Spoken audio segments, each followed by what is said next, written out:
আসসালামু আলাইকুম ভাই ও বন্ধুরা, মালয়েশিয়া থেকে আমি আপনাদেরকে একটি জরুরি তথ্য দিতে চাই। ইদানিং অনেকে আমাকে মেসেজ করছেন যে নতুন করে বৈধ হওয়ার সুযোগ বা আর্টিকেল 3.0 শুরু হয়েছে কিনা।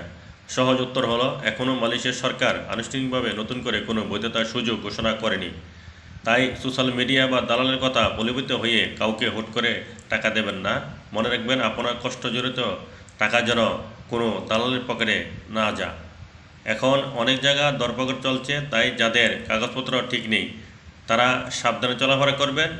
যারা দেশে ফিরতে চান তারা সরকারে রিপ্রেজেন্টেশন প্রোগ্রামে বা 500 রিঙ্গিত জরিমানা দিয়ে সুযোগটি কাজে লাগাতে পারেন। এই সুযোগটি আগামী 30 এপ্রিল 2026 পর্যন্ত কার্যকর আছে, যা ব্যবহার করে সরাসরি দেশে যাওয়া সম্ভব। দালালের পেছনে না ছুটে সরাসরি ইমিগ্রেশন বা দূতাবাসের সাথে যোগাযোগ করাটাই বুদ্ধিমানের কাজ। আর নতুন কলিং ভিসার জন্য যারা অপেক্ষা করছেন তারা সঠিক এজেন্সির মাধ্যমে খবরাখবর রাখুন।